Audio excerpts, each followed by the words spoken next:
Welcome everyone to this Placemaking for Town Centres webinar. Thank you for joining us this afternoon. I'm Jen from the Design Commission for Wales, and we've been taking you through a series of placemaking webinars. Last month we had a really good discussion about engaging communities and talking about different ways of doing that, the importance of engaging communities in different ways.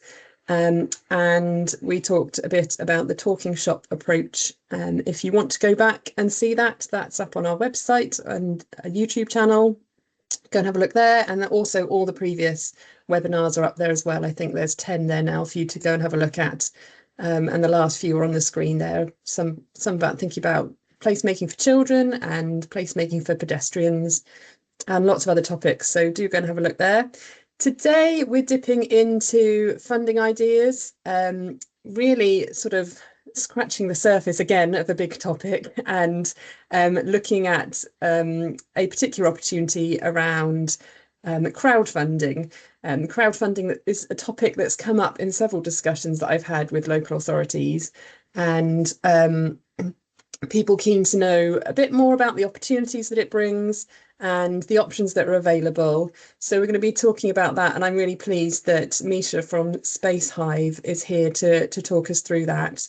There are different ways of doing crowdfunding. There are various platforms available, but Spacehive particularly are relevant to what we're talking about in relation to placemaking for town centres, because they've got extensive experience of working with local authorities and others to support smaller scale, bottom up, community driven projects that seek to improve places. And that's exactly the kind of thing we want to see coming through from placemaking plans. So those quick win, community driven, bottom up projects that are really good to get off the ground as soon as possible, or in those phases where other bigger projects are being worked up, rather than just waiting for that to happen. There are potentially lots of other things that could be happening in a town or local communities in the meantime. So Misha's going to talk us through how Spacehive does that. We're hoping to be joined by Adam Cox from Cwmpas. Unfortunately, his prior event is running a bit late, so if he's here by the time we finish talking to Misha, we'll be hearing from him about social value and the opportunities that that brings. Adam's got a wealth of experience of exploring and working with organisations on social value at Cwmpas, and I need to learn a lot about social value, so I'm hoping he'll be here to help us learn about that. But if not, we'll have a great discussion about crowdfunding. So without further ado, I'm going to stop sharing my slides and pass over to Misha. Thank you, Misha. Hi, everyone. Thank you, Jen. I'm just going to do the bit that's sometimes awkward and get another document up. But hopefully you can all see that. Jen, shout if you can't. Thank you for having me. I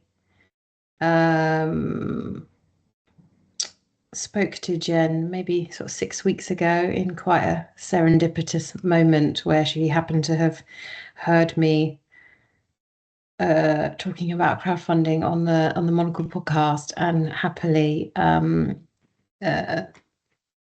this is exactly what we want when we do those things for the right people, that we can help to hear them. So I'm going to talk to you a little bit about Spacehive. What is it? How does it work? Why is it useful both for communities and for local authorities? And then give you a few specific examples of how it has helped local areas and town centres specifically, before looking at a specific case study. I think we're going to do questions at the end, so please store them up. So I am the CEO of Spacehive. We have spent a tremendous amount of time in the last few years honing and perfecting this platform, which is specifically focused around supporting community projects, solely community projects. That's what we're really interested in. And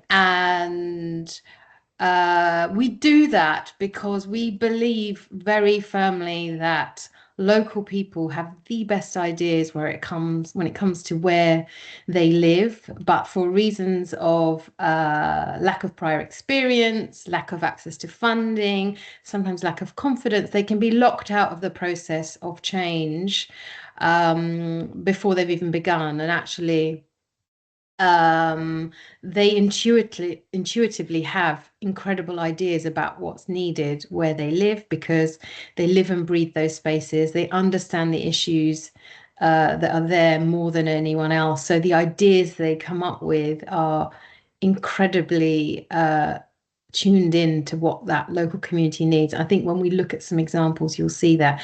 So our mission at Spacehive is to make it as easy as possible for people to improve their local area. So we've spent the last decade or so working on creating tools, resources, a help center, more recently AI support that can very quickly help get a project up and running. And also, crucially, building a funding ecosystem across the UK and Ireland, which is made up of local authorities, foundations, business, both local and national, high net worth individuals, and other governing bodies that want to support community ideas and really recognise the benefits in doing so. And in that time, we've raised just over £40 million for locally led community projects. Our success rate is 85%. Now, the industry average for crowdfunding in the UK is 22%. So that is much higher success rate than other platforms. Part of that is because we verify every idea. We are very aware of the responsibility of administering public money. So we've developed a verification program and system that was co-created with a number of councils and also the GLA at the start of Spacehive, to ensure that we are putting in the checks and balances that we know our local authority partners require. As a result, the success rate is much higher. So we have a very good indication of whether projects are going to go ahead. That 85% jumps to 94% when one of our partners from our network gets involved, because it gives the whole project much more confidence and the public more confidence that this is a place where we can support the idea to happen, because my local council or this business that I recognise has also supported it. And I think probably the most important number on that slide is that 65% of project creators on Spacehive have never done anything like this before. They're new to fundraising. So in terms of making social impact like this equitable, you are really reaching into new parts of the community that you might not otherwise be able to reach. As Jen and I mentioned, we work with sort of 50 or so local authorities across the UK and Ireland. They range from borough councils, district councils, through to combined authorities, and they all come with broad and varied priorities that they want to focus on. So some councils might be specifically focused on high street regeneration, social cohesion, net zero. We might be hired from a communities team or a planning team or a nature recovery team, as we are in the west of England. So it's very broad and can fit and flex to to what the council's priorities are. We also have some councils where we've got multiple funds delivering against different priorities. We then work with each of those councils to build out their own funding ecosystem.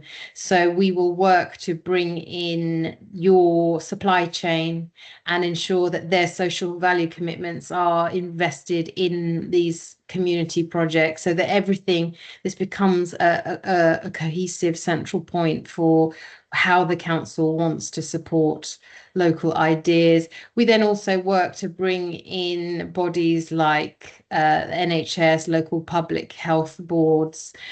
So we have that in place in Kent. The Crime Commissioner is involved in Lancashire. So we really work to identify how we can help you build on the funding that you have. The funding also sometimes dictates what the projects are that the council wants to invest in.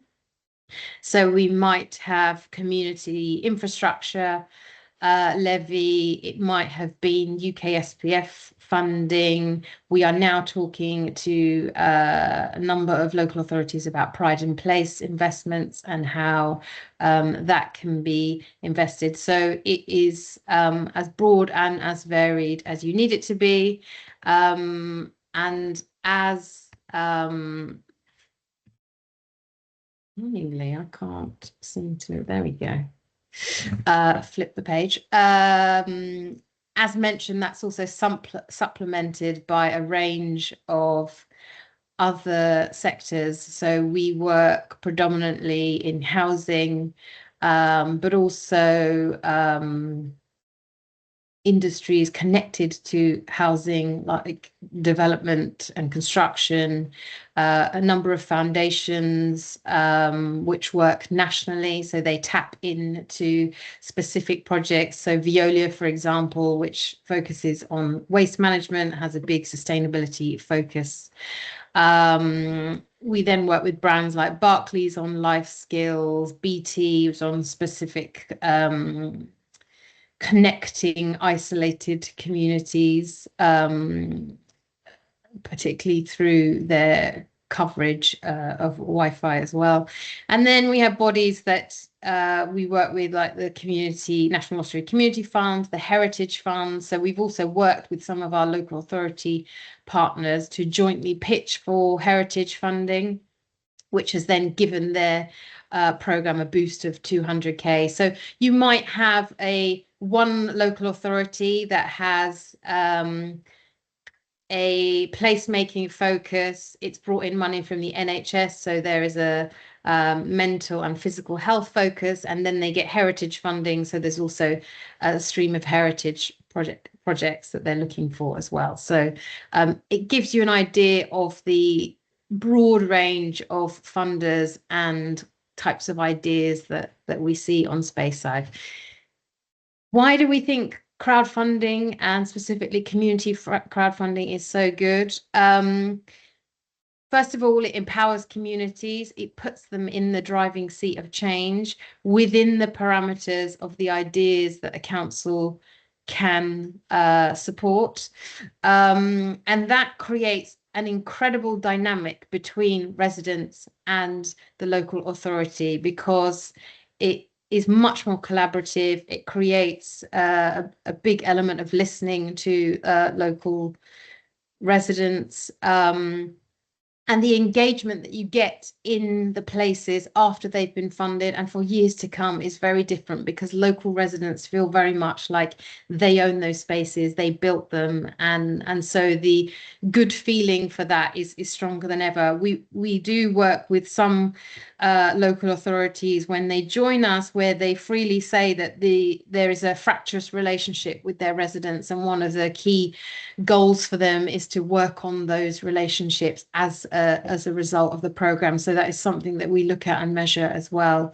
This really is about strategic collaboration between a tech platform, the leadership of local government, and the passion and ingenuity of local community ideas, but all of that is done within the pillars and priorities that are important to our local authority partners. So you retain control over deciding which projects fit the goals that you've very clearly set out at the outset, and they're the ones that you fund.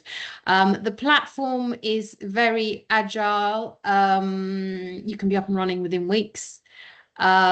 We would then work with you to build out a marketing program to get the project, to tell residents about it and get the projects in to start developing their ideas. So it can move very quickly, but there's built-in checks and balances to make sure that it's delivering against what you need, and you know, the projects are able to deliver what they say they can. There is inclusion at its core. That's a big component of why we built Spacehive in the first place. But by its very nature, you are inviting people in who might not otherwise do anything like this, won't necessarily feel comfortable applying for a grant. So you really do open this out to communities that and people that otherwise might not be heard.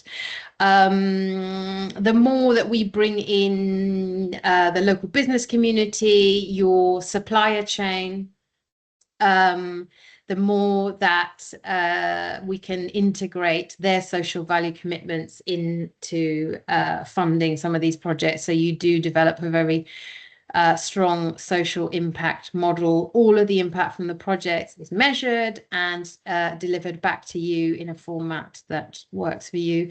And then crucially, you're amplifying the resources that you have. You'll start to see that as we go through some case studies, but typically our partners see a return from 2.5 to 1 upwards.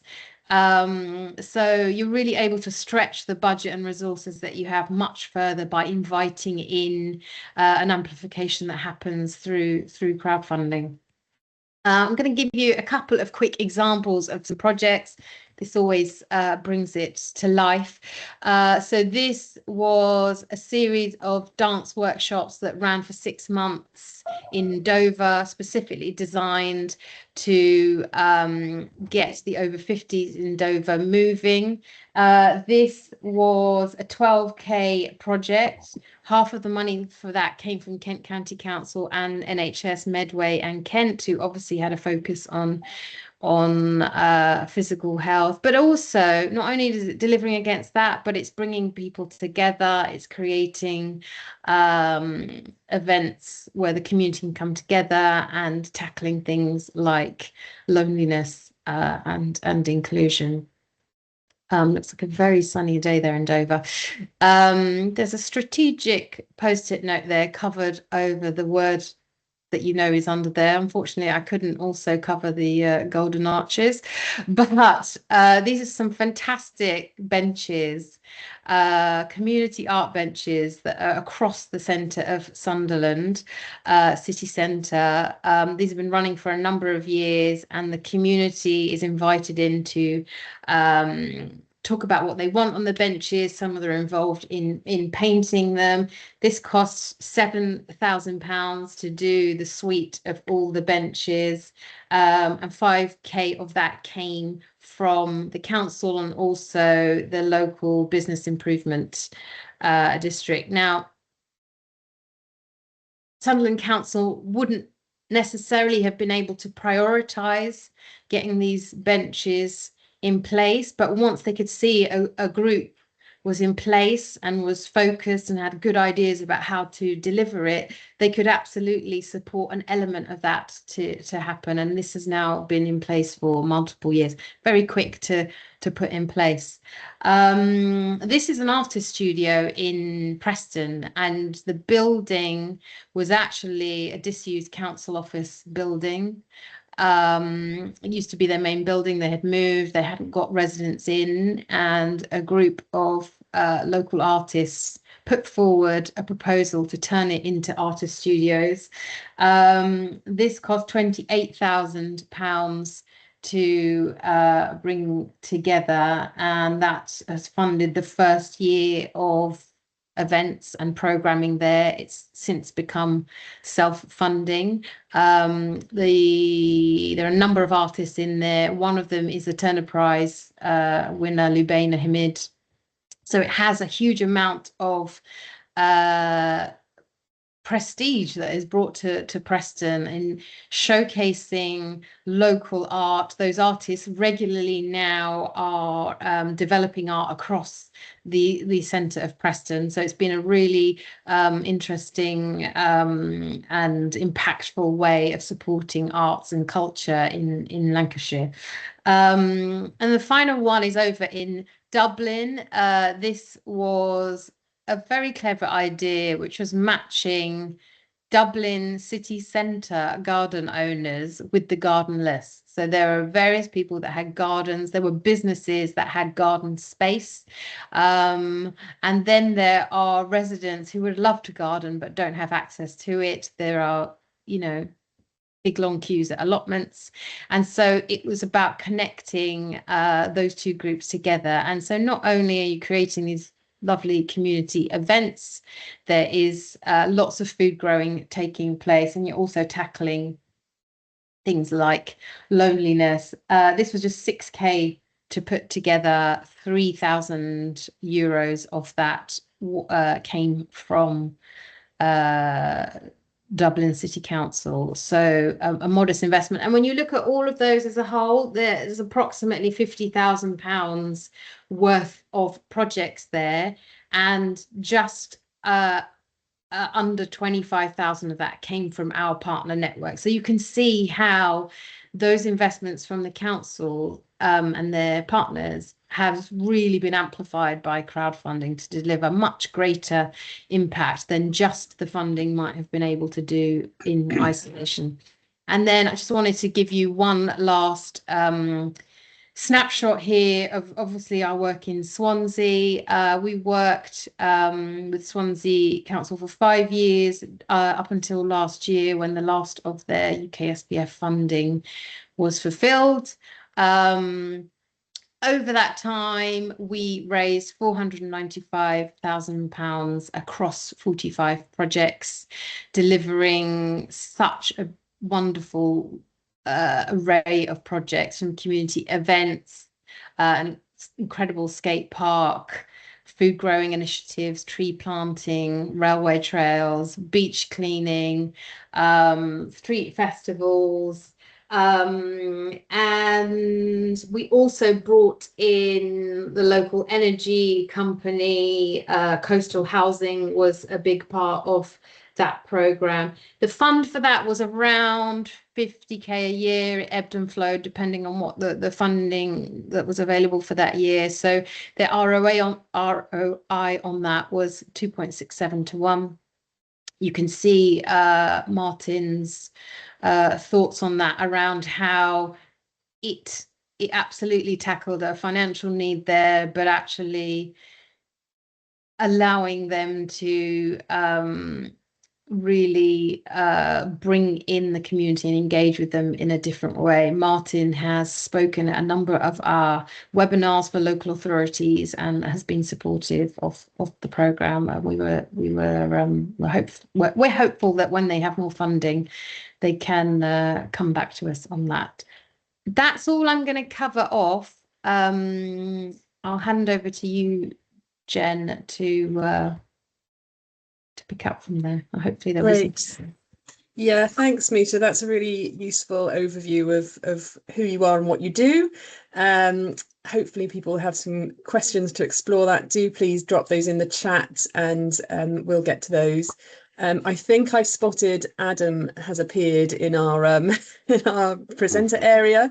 Adam, I'm aware you've probably just hot-footed it from somewhere else. So are you in a position to talk to us about social value? Jen, thank you for your patience and the patience of the colleagues in the room. I'm in my car in Llandrindod, next to a hotel. It had no signal, so I'm sure everyone's experienced some challenges with with Wi-Fi, but yeah, I've really hit the mark today. So I'm happy to sort of preamble my position with Cwmpas around social value, and hopefully colleagues in the room will have some questions, or at least some kind sympathy for me in the current predicament I find myself in. But apologies for being late. It's absolutely fine, Adam, and yeah, thank you for joining us despite the challenges. Yeah, it would be great if you could give us an overview of what you do. As I said in the introduction, that social value is an area that you know, I very much need to learn about, and I'm sure others on the call will have questions and thoughts as well. So yeah, a bit of an introduction to your work in that area, and then hopefully we can get some discussion going following that. Thank you. Yeah. Perfect. And it was great to hear Misha's examples there. I guess that's really hits home to me when there's more case study based evidence sometimes than the metric design. But yeah, good morning, everyone. I'm Adam Cox, the lead social value consultant for Cwmpas. I mean, in essence, we're a social economic change agency, and I lead all the work around social value change modelling for various different organisations. And I guess my role is quite simple to some degree. It's letting and working with organisations to understand what social value means to them, both strategically and operationally, and certainly in practice, and how we make real change rather than just something that maybe sits in a strategy document. I think I've been working in this space now for around 18 years all told. I cut my teeth in Newport in community regeneration. So yeah, I've got a sort of some element of experience of the regeneration of my fantastic city and its city centre.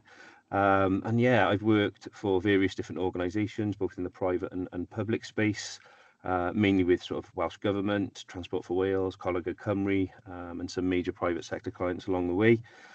But you know, social value has got many threads and different streams, but today we're specifically talking about Wales, and I'll keep that sort of really sort of Welsh uniqueness to this. And we've got two real major pieces of legislation which help shape social value in the agenda, being the Wellbeing of Future Generations Act, and then the Social Partnerships and Public Procurement Act, which are the two sort of bastions of good hope that we hold up. And between those two pieces of legislation, they sort of set out the statutory expectations on the public sector, specifically with the Social Partnerships and Public Procurement Act. Now there's those legal obligations in section 39 to report well-being. But I guess as many colleagues around the room will know, when we talk about social value and anything intrinsically linked to regeneration, it isn't sometimes a straight bat and is quite difficult to deliver, and doesn't always align perfectly with maybe corporate outcomes. There's still a little bit of a grey area within organisations who generally want to do the right thing, but not really clear on how they do that. And there's usually work that goes on in helping people as well as organisations and sort of leaders understand what community impact really means to their demographic. But social value itself is a little bit jargon heavy, I guess. You've got things like CSR, ESG, D&I, community benefit as well, that still sits there. Social impact, many different terminologies that all help sort of shape what the core value around this is. And that can mean supporting local jobs, strengthening supply chains, improving well-being, improving city centres, town centres, and making sure communities have a real voice in shaping what happens to them. So that very much doing with as opposed to doing to modelling. I guess there's lots of things that we could talk about, but I guess why we're here today is fundamentally to understand how that links and sort of pivots into placemaking, certainly within what some of the colleagues in the room would be interested in, is that city centre, town centre redevelopment opportunity and where social value sits in that. So yeah, there was just hopefully a bit of a preamble that helps shape thinking in the room. I'm sure, like Misha, happy to take questions on any of this and how it might help or support, or where there are gaps or things that people are scratching their head around. Do we just go to sort of that levy state and get a pot of money and then work with that, or do we do various different community-based outcomes? There are a number of strings to the social value bow, I guess. It's sometimes designing the bow that suits the demographic, city or the town. Fab. Thanks, Adam. I had a moment then, Jem, when I thought I've said all that and I've cut off. But no, you're still here. You're still in the room. Don't worry. We could hear that all perfectly. So yeah, thank you.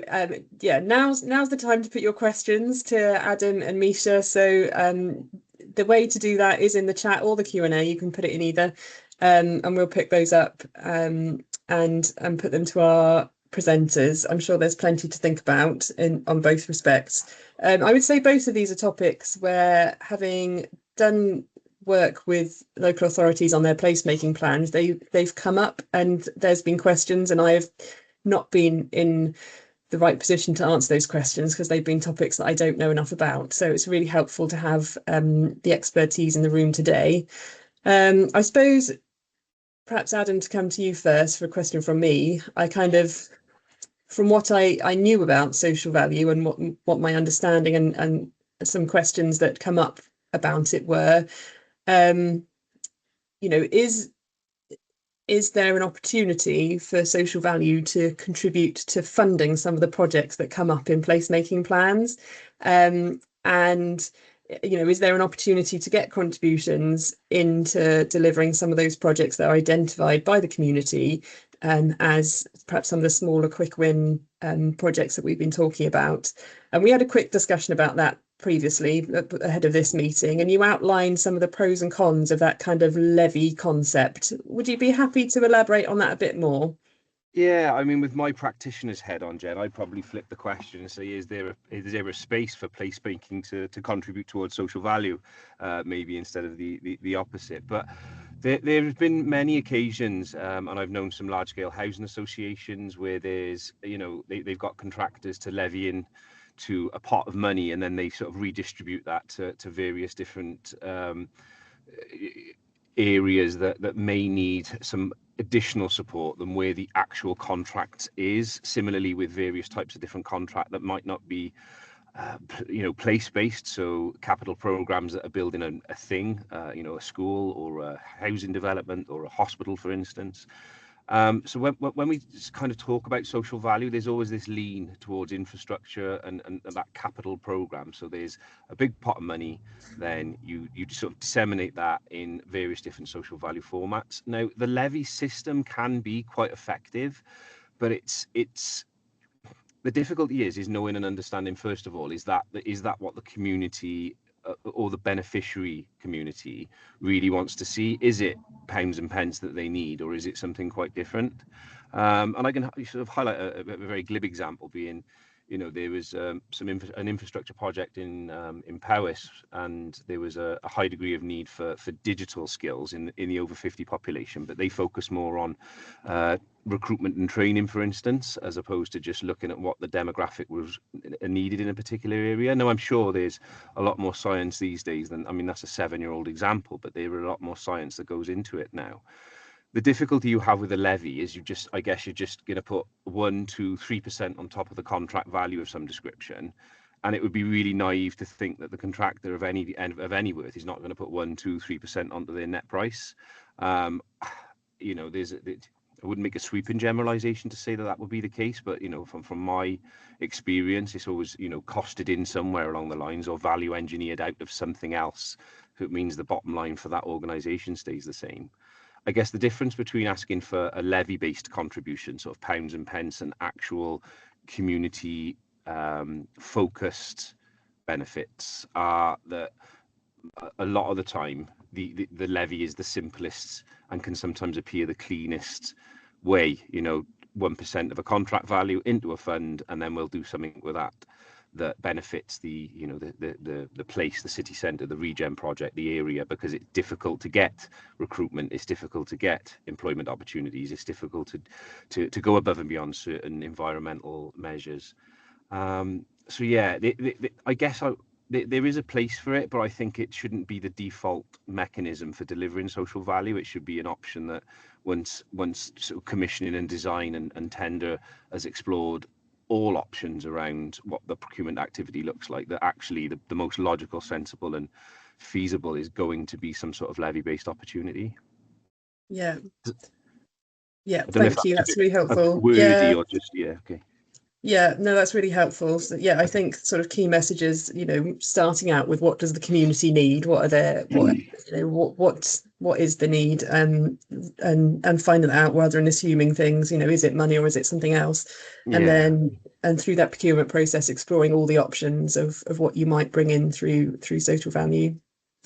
Misha, you got your hand up. Do you want to come in on that topic? Yes, please. I was just going to add to that I think one of the challenges with social value or social, as Adam said, social impact, ESG, CSR, is there can be a fear of getting it wrong.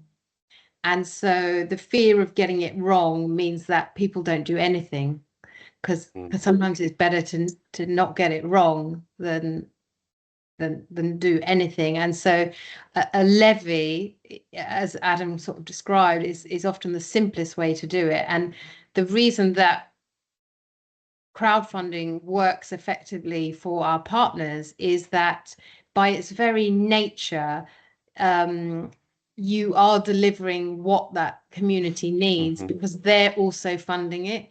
If the community don't get behind the idea, it won't reach its target and it won't happen. So if they are voting with their wallets there, if they want to see an idea happen, that it is exactly what they're looking for. And we do often have training and upskilling projects as well. So it may be that those are part of the ideas as well. So I totally agree with Adam saying, that there are challenges with it. And I guess it just allows people to do something when the fear of getting it wrong can sometimes get in the way. And then the platform helps them to find out the right way to actually use those funds.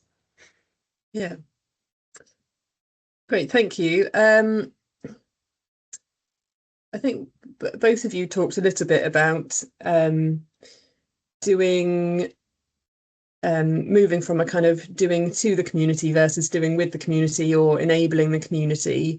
And that we've really tried to put at the heart of placemaking in Wales. So placemaking plan should be very much about, not having a big plan strategy that sits on a shelf, but using the process of making the plan to talk to local communities, to talk to businesses, to find those people, to understand what their needs are, but also to understand the opportunities. So those people who want to do something and perhaps need a bit of help and support to get that off the ground.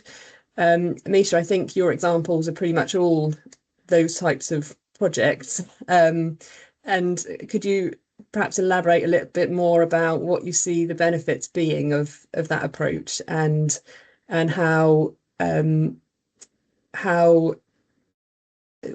suppose the role of the authority in enabling that approach, and how the crowdfunding helps with that, because you've often got an authority who perhaps have a bit of money or a plan, and a community who want to do things, and it's hard for them to meet in the middle. Is crowdfunding the way for that to happen? Obviously, I'm going to say absolutely yes, it is. And I think the reason it works so well is, and you can see it in some of those examples,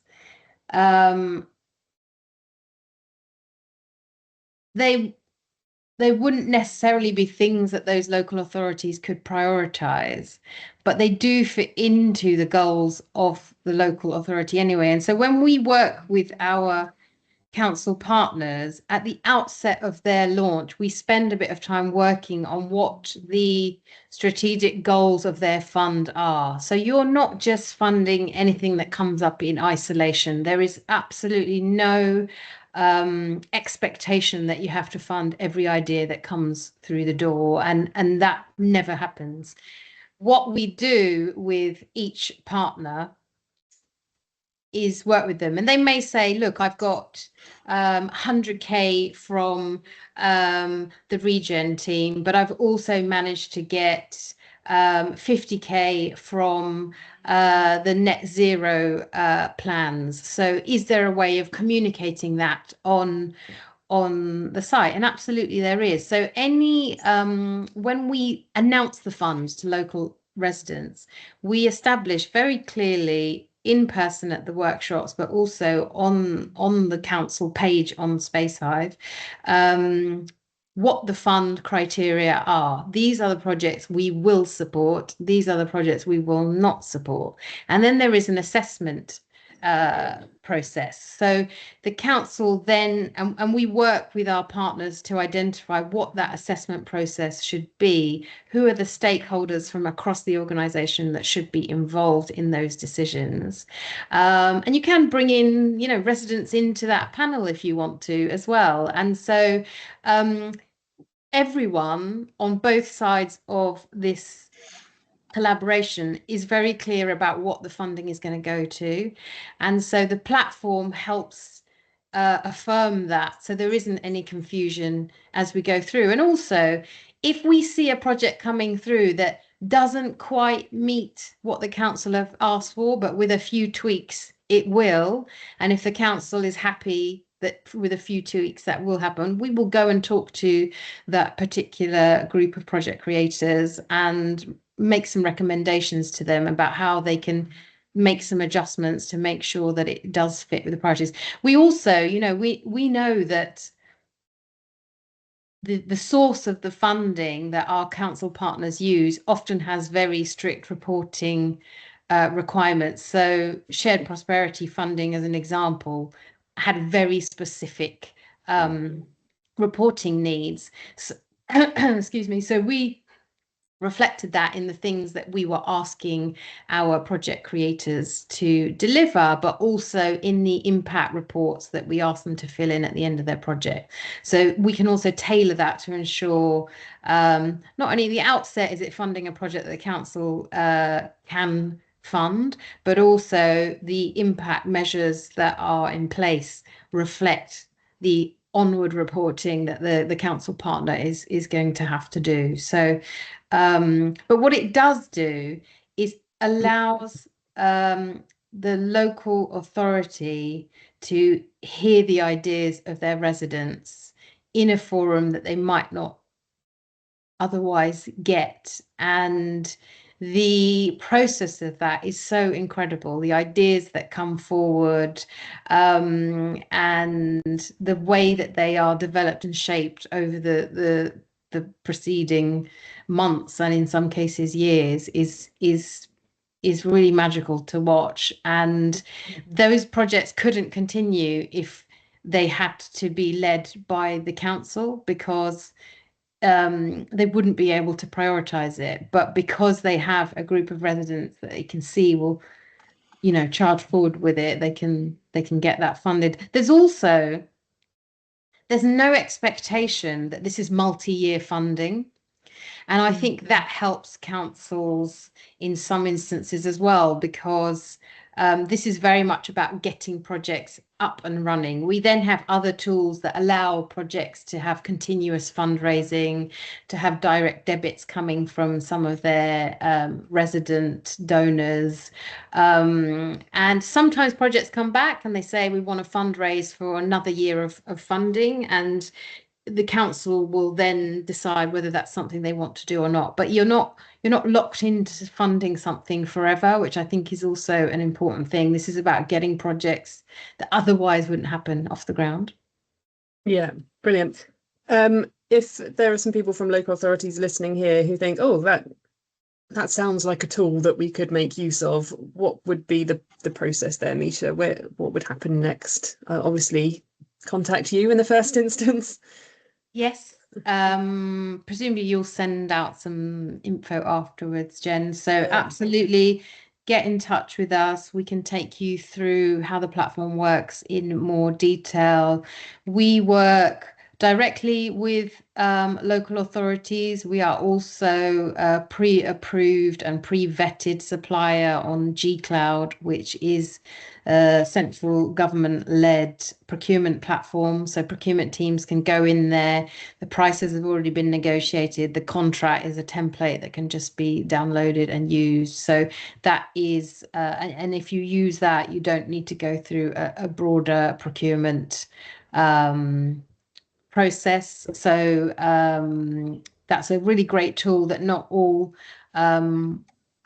local authorities are necessarily aware of. Most procurement teams are, but you can either go through that or you can come to us directly and we can develop something. And as I said, you can be up and running within a few weeks. We would then work with you to identify what those priorities are, bring in stakeholders across the organisation. So we do briefings for elected members, briefing for council employers, for the supply chain, and then for the public. So it really is about galvanizing all of those different interested parties into direct change that is going to really quickly benefit communities. And then we develop and flex that as we go. And as the program matures, as you get more case studies of ideas, that sparks the imagination of not only other project creators, but also other businesses in the area, bodies like the NHS, that recognise the council's done all the hard work in setting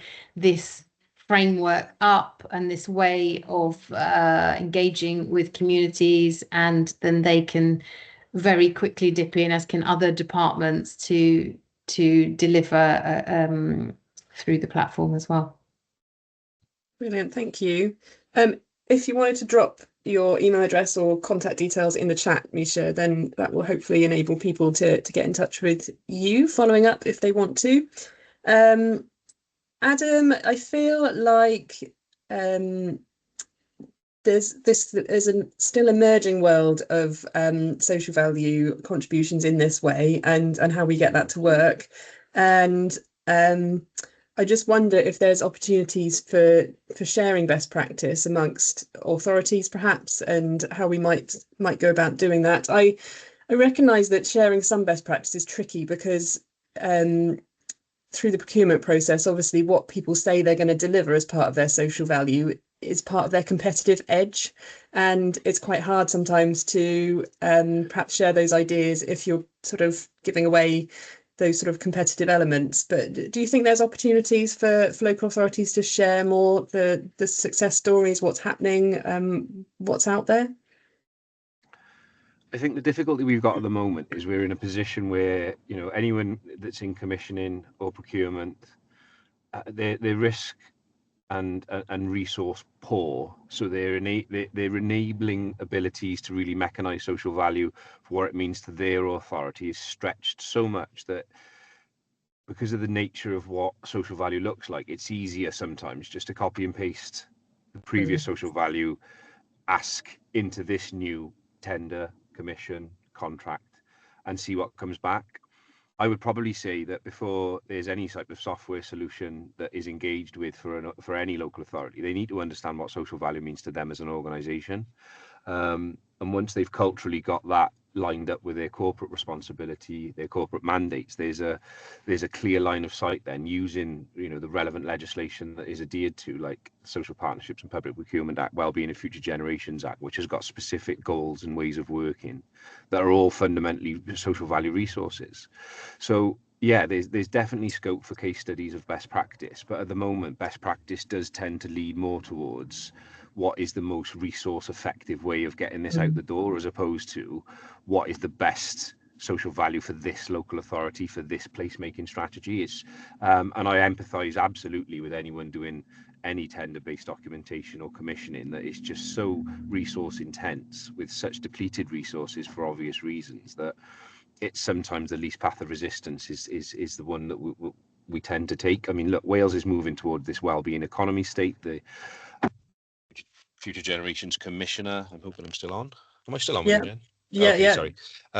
You know, the Wellbeing and Future Generations Commissioner is pushing harder and harder around real living wage and, you know, unionisation in various capacities within wellbeing reform. So there's a drive to, certainly from a strategic level and a ministerial level, I guess, that moving away from this most economically advantageous tender situation to the most advantageous tender, which gives the local authorities a little bit more teeth then to not just go with lowest cost, lowest price point and fiscal benefit, more towards actually what does this contractor, this organisation, what are they going to offer us more? Are they just going to offer us pounds and pence in the form of a levy, or have they really done some due diligent homework on this local sort of demographic and understood it, and they understand us and what we're asking for, therefore this is a better offer?